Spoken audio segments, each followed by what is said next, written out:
नमस्कार दोस्तों, स्वागत है आपका बुक टू स्क्रीन में। मेरा नाम है प्रतीक और एक बार फिर से चलते हैं उस दौर की तलाश में जो सिनेमा को साहित्य से जोड़ता है। आज हम चर्चा कर रहे हैं फिल्म पृथ्वी वल्लभ के एक गीत की। एक ऐसा गीत जहां साध्वी मृणालवती के मन में पहली बार जीवन का असली रस जागता है। जीवन का जुग आया, हाँ जीवन का जुग आया, जीवन का जुग आया। इस गीत को लिखा है पंडित सुदर्शन जी ने, जिन्होंने इस गीत में वुमेन साइकोलॉजी, प्रेम और परिवर्तन का एक निचोड़ पेश किया है। पंडित सुदर्शन जी की पहली फिल्म थी रामायण, जो 1934 में रिलीज हुई थी, जिसमें उन्होंने कहानी, पटकथा, संवाद, गीत और निर्देशन तक संभाला। उसके बाद उन्होंने सौरभ मोदी की सिकंदर, जो 1941 में रिलीज हुई थी, उसके लिए लिखा, जिसकी पटकथा इतनी लोकप्रिय हुई कि उसकी 2 लाख कॉपियां छापी गई। बाद में उन्होंने अठन्नी का चोर और साइकिल की सवारी जैसे नाटक लिखे और महात्मा गांधी ने स्वयं उन्हें वर्धा बुलाकर हिंदी लिखने के लिए प्रोत्साहित किया। उनकी पुस्तक सबकी बोली को स्कूल पाठ्यक्रम में शामिल भी किया गया और कई सालों तक स्कूलों में पढ़ाई भी गई। उनका अंतिम फिल्म गीत उन्होंने मद्रास की एक मूवी रानी के लिए लिखा और उनका देहांत 16 दिसंबर 1967 को मुंबई में हुआ। जिस गीत के बारे में हम आज चर्चा करेंगे, उस गीत का सिचुएशन कुछ यूं है।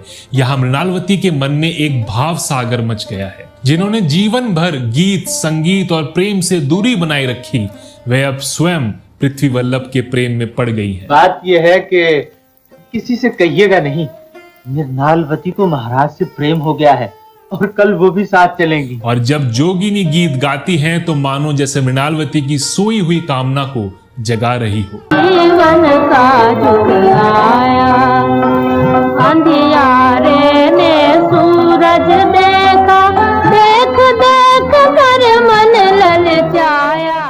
जीवन का जुग आया है, अंधियारे ने सूरज देखा, देख देख कर मन ललचाया, जीवन का जुग आया। यहाँ अंधियारे से अर्थ है मृणालवती के सन्यासी जीवन का, जहाँ तपस्या थी, विरक्ति थी, लेकिन अब उस जीवन ने सूरज यानी प्रेम और रस के प्रकाश को देख लिया है और उस प्रकाश को देखकर मन ललचाया है।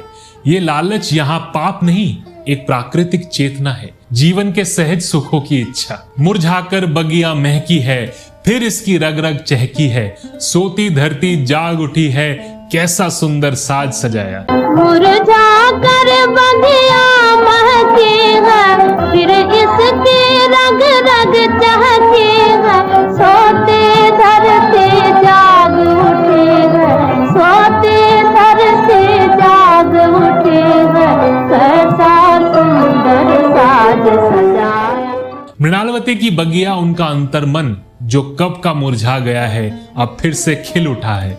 अब रग रग में चाहत है, जो जमीन कब से सो रही थी, अब उसमें फिर से जीवन का उत्सव दिख रहा है। ये गीत मृणालवती के आंतरिक पुनर्जागरण का राग है। फिल्म में भी आप मृणालवती को आईने के सामने अपनी सुंदरता और कहीं छुपी हुई अपनी यौवन के रूप की तलाश करते हुए पाएंगे। जीवन का जुग प्यार का जुग है, प्यार में सोच विचार ना कर तू, सोच विचार को आग लगा दे, अपना पांव आगे धर तू। जीवन का जुग प्यार का जुग है, प्यार में सोच विचार न कर तू, प्यार में सोच विचार न कर तू, सोच विचार को आग लगा दे, अपना पांव आगे धर तू। ये पंक्ति गीत का नारा है। जोगिनी जो सामने आते हुए समय का अनुमान लगा लेती है, वो मृणाल के मन में उठ रहे ज्वार को पहचान गई है। आज तो तुम्हें मेरा गीत बुरा नहीं मालूम होता?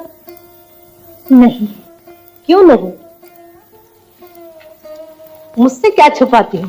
मैं सब कुछ जानती हूँ। नहीं चारिणी, तू कुछ नहीं जानती। उससे कहती है कि प्यार में गिनती, तुलना, सोच विचार कुछ भी मत कर, प्यार में डूब जा। जो कदम कभी प्यार की ओर नहीं बढ़ा, उसको बढ़ाने के लिए कह रही है। आगे जीता जागत जीवन, पीछे काली जीवन छाया। आगे जीता जागत जीवन, आगे जीता जागत जीवन, पीछे काली जीवन छाया। गीत गीत की अंतिम पंक्तियां मृणालवती के जीवन के दो पहलुओं को सामने रखती हैं। पीछे वो जीवन था जिसमें विरक्ति थी, राजनीति थी, शोषित भावनाएं थी, और आगे एक जीवांत जीवन है, प्यार के साथ, पृथ्वी वल्लभ के साथ। यह गीत बताता है कि गीत और कविता जिन्हें मृणालवती ने हमेशा अपने से दूर रखा, आज वही उनका जीवन बन गए हैं। पंडित सुदर्शन ने इस गीत के माध्यम से यह दिखाया है कि गीत, कविताएं, ये सब इंसान को मुक्त कर सकते हैं अगर उसको अपनाया जाए। जरूरी नहीं कि एक निरस और साध्वी जीवन ही मुक्ति की ओर ले जाए। कभी कभी वो इंसान को अंदर ही अंदर मार डालता है। उसकी दबी हुई इच्छा एक क्रोध के रूप में, हीन भावना के रूप में बाहर आती है। उम्मीद है कि आपको ये वीडियो पसंद आया होगा। अगर आपको साहित्य और सिनेमा में दिलचस्पी है तो बुक टू स्क्रीन क्लब का मेंबर बनिए, जहां हम और कई महान पुस्तकों और फिल्म से जुड़ी कुछ खास किस्सों पर विस्तार में बात करते हैं। मेरा नाम है प्रतीक। मिलते हैं अगली बार एक और किस्से के साथ, एक और गीत के साथ।